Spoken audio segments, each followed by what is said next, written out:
Au nom du Père et du Fils et du Saint-Esprit, ainsi soit-il. Bien chers fidèles, en ce 4e dimanche de l'Avent, nous nous préparons de façon plus rapprochée à la fête de Noël, à la naissance de notre Seigneur Jésus-Christ dans nos cœurs. Et ceci, nous le faisons en rappelant sa naissance dans le temps, il y a 2000 ans, et en réfléchissant aussi, en considérant, comme le fait Sainte Mère Église dans les textes de la liturgie, aussi son deuxième retour à la fin des temps pour juger les vivants et les morts. Et c'est pour cela, dans ce temps de l'Avent, nous avons toujours présent aussi les fins dernières. La raison pour laquelle Dieu s'est fait homme, c'était pour nous racheter, mais aussi pour nous ouvrir le ciel, parce que notre destination finale doit être le ciel. Mais puisque la contemplation du ciel est des fois difficile, nous avons du mal à nous enthousiasmer de la réalité du ciel, de la vision béatifique, ça ne nous enthousiasme pas. Mais par contre, nous sommes très effrayés lorsque nous considérons le contraire. Et c'est bien comme ça, parce que ça nous donne la force de nous intéresser, d'appliquer, non pas seulement notre esprit, mais aussi notre volonté aux choses de Dieu. C'est ainsi que, par exemple, dans l'hymne, le temps de l'Avent, en continuation, nous chantons et nous co-méditons le fait du Verbe éternel qui procède du sein du Père et qui est venu dans ce monde pour aider ce monde tombé dans le péché. Nous chantons dans cet hymne la lumière qui illumine nos cœurs et l'amour qui embrase notre cœur aussi. Et nous chantons le désir d'abandonner les choses de la terre, les choses caduques, les choses qui passent pour nous élever aux choses éternelles, qui ne passent pas à l'éternité du bon Dieu, afin que nous soyons préservés du feu éternel. Le feu éternel noir, le feu éternel qui brûle vraiment comme vrai feu, mais sans lumière, et qui pour une éternité jette les damnés d'en haut en bas et de bas en haut, en leur causant un tourment indescriptible.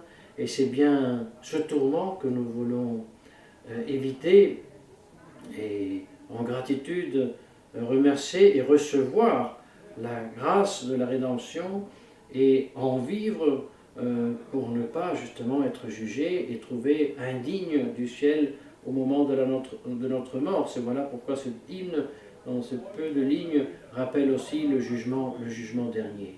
Tout cela, bien chers fidèles, donc comme aide, ces prières, ces hymnes de l'Église pour nous prôner, pour nous encourager à la prière, à la pénitence. Cette pénitence dont Saint Grégoire le Grand nous dit, en nous expliquant les paroles de Saint Jean-Baptiste, faites des dignes fruits de pénitence. Il dit la parole digne n'est pas comme ça, mis au hasard. La parole digne a une signification très précise. Cela veut dire que plus j'étais pécheur, plus j'ai péché, plus je suis tenu à faire pénitence.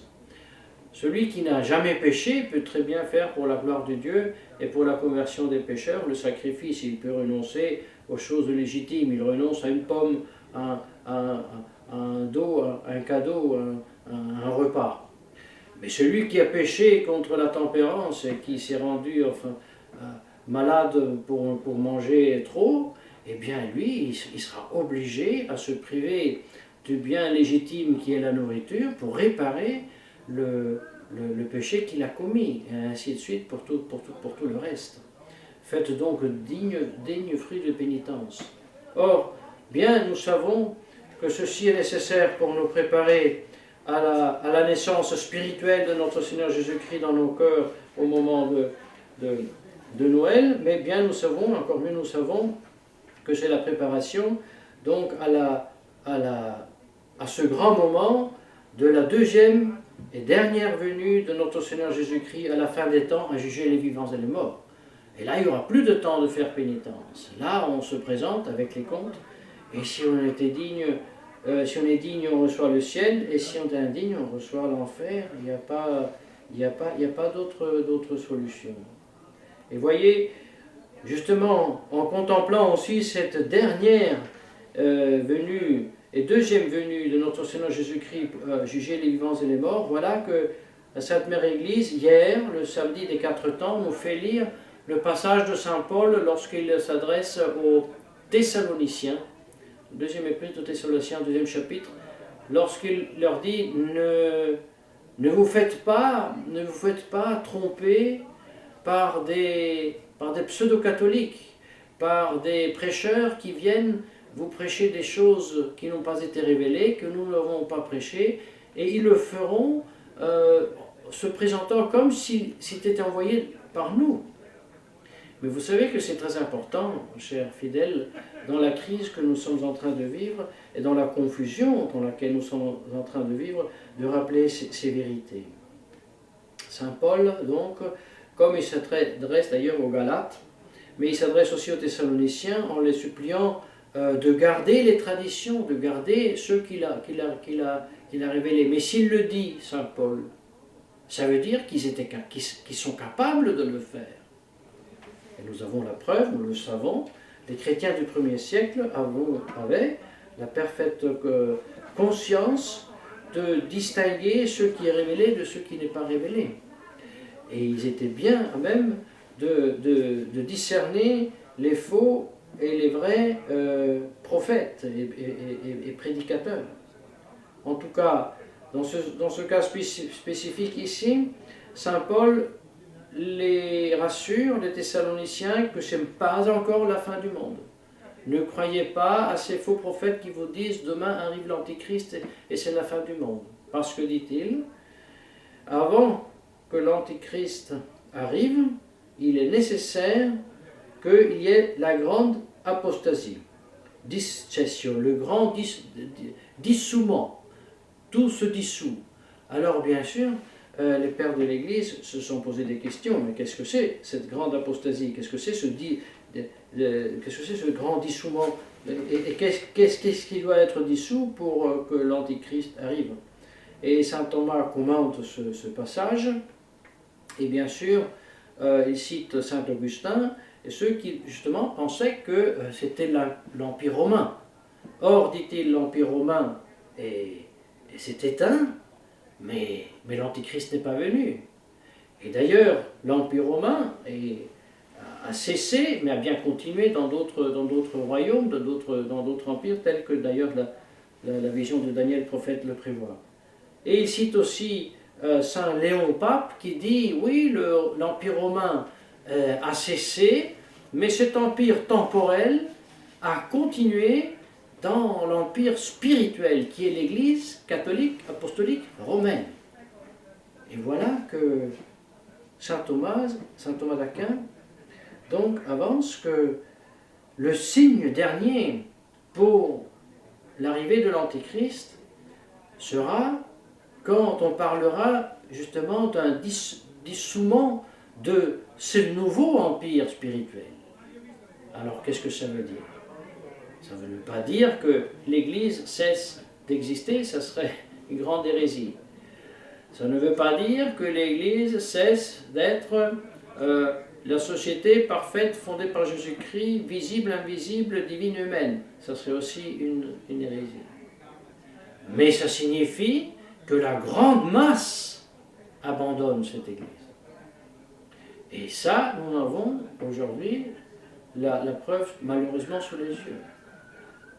Et la grande masse abandonne cette Église parce qu'elle ne la connaît plus et parce qu'elle n'a plus la foi. Et ce manquement de foi pénètre malheureusement jusque dans les milieux, disons comme ça, les plus bons, disons comme ça. Les conservateurs, même les traditionalistes, pourquoi? Parce qu'ils ont oublié une grande vérité, ils ont oublié les promesses divines faites à cette Église. Jésus-Christ, certes, n'a pas promis mon Église, ça sera l'assemblée des saints, et tous ceux qui font partie de l'Église seront tous des saints. Tous seront héroïquement chastes, tous seront héroïquement justes, tous auront toutes les vertus au degré maximum possible. Ce n'est pas cela que notre Seigneur Jésus-Christ a promis. Mais quelque chose il a promis qui est de ce caractère absolu. Il a promis que les portes de l'enfer ne la prévaudront pas. C'est-à-dire, il a promis que sa foi révélée, dans son enseignement infaillible, n'aura jamais lieu dans l'Église. Chers fidèles, cette vérité est oubliée et même par les faits niée, malheureusement, aujourd'hui, par une grande partie des traditionalistes même et conservateurs. Exemple, Amoris Laetitia, les 4 cardinaux qui écrivent cher pape, tu as dit 1, 2, 3, 4, 5, 6, je ne sais pas combien d'erreurs. L'autre qui dit malheureusement, nous sommes dans une grande crise, nous avons un pape hérétique, nous avons des hérésies dans l'Église. En disant cela, et malheureusement il faut ajouter aussi la fraternité Saint-Pédis, ou la fraternité Saint-Pédis plutôt, que là aussi on parle de l'hérésie dans l'Église. Mais il est une hérésie beaucoup plus grande de dire que dans l'Église puisse être enseignée l'hérésie que ne l'est pas l'hérésie enseignée elle-même. Ce n'est pas possible, ça n'existe pas dans l'Église du Christ. Nous avons un bel exemple, vous savez, ces derniers temps, que nous avons célébré la fête de l'Immaculée Conception, et nous avons célébré aussi l'octave de cette Immaculée Conception, durant laquelle on lit la bulle du pape Pie IX qui expose ce dogme, et à la fin, il le proclame avec cette très belle formule dans laquelle non plus, de façon très solennelle, proclame ce dogme. Et il ajoute que ceux qui n'acceptent pas ce dogme, qu'ils sachent qu'ils sont déjà condamnés, et ils sachent qu'ils sont déjà en dehors de l'unité de l'Église. Cette affirmation du pape Pie IX est une très belle répétition de la doctrine de l'Église qu'en vertu de la promesse de notre Seigneur Jésus-Christ, celui ne fait pas tant à professer l'hérésie qu'il est déjà dehors de l'Église. Parce qu'il est impossible dans l'Église de le faire. Et voilà donc, chers fidèles, que nous concluons en nous disant, mais si quelqu'un parle de hérésie dans l'Église, de foi plus ou moins professée dans l'Église, nous nous demandons, mais qu'est-ce que signifie pour ces personnes la grâce? La grâce de la foi. La grâce de la foi, de la vertu théologale de la foi. Mais qu'est-ce que ça signifie pour eux? Est-ce simplement un élément à jouer dans des considérations sur l'Église pour pouvoir faire partie à droite, à gauche, au centre, plus ou moins à droite, plus ou moins à gauche? Ou est-ce vraiment cette vertu théologale qui nous ouvre la porte de la grâce et l'accès au sacrement, qui nous rend membres visibles de l'Église, de ce corps mystique au dehors duquel on ne veut pas être sauvé? Mais alors le discours change, alors je serai un peu plus attentif à cette réalité de la foi. Et je me poserai plus de questions, mais quelle est cette foi? Qui enseigne cette foi? Comment puis-je la discerner de ce qui n'est pas cette foi? Et qui me donne la garantie de savoir ce qui est la foi et ce qui n'est pas la foi? Et si on se posait ces questions-là, on donnerait une preuve que peut-être non seulement l'Église, mais son divin époux, notre Seigneur Jésus-Christ, peut-être nous commençons vraiment à l'aimer. Et alors, aimons notre Seigneur Jésus-Christ en nous penchant avec un peu plus de délicatesse sur cette foi divine révélée, lui qui est le Verbe incarné. Et Et nous ne nous perdons pas dans des grands bavardages sur l'hérésie dans l'Église. Mais perdons l'hérésie et ceux qui en parlent comme si c'était dans l'Église, perdons-les, abandonnons-les. C'est pas l'Église, ça n'a rien à voir avec l'Église. Et accrochons-nous à ce que nous pouvons reconnaître être l'Église. Et réalisons que cette apostasie dont parle saint Paul aux Thessaloniciens est bien arrivée. Et d'ailleurs, nous leur rappelons que Léon XIII, pape, l'avait bien prédit, cette situation actuelle, dans sa première version de la prière à Saint Michel Archange, lorsqu'il disait que l'Antichrist siégera sur la cathédrale Pétri. Oui, et seulement en 1934 ça a été modifié, mais c'est toujours dans le recueil des AAS, Actes Apostolici Sedis, ce texte. Et c'est très important parce que ça s'est vraiment vérifié. Et que donc, à genoux, nous cueillons la foi révélée et les recommandations de saint Paul de tenir les traditions et de nous sanctifier, faisant de dignes fruits de pénitence pour célébrer la naissance spirituelle de notre Seigneur Jésus-Christ dans nos cœurs, la prochaine nuit de Noël, au nom du Père et du Fils, Saint-Esprit, ainsi soit-il.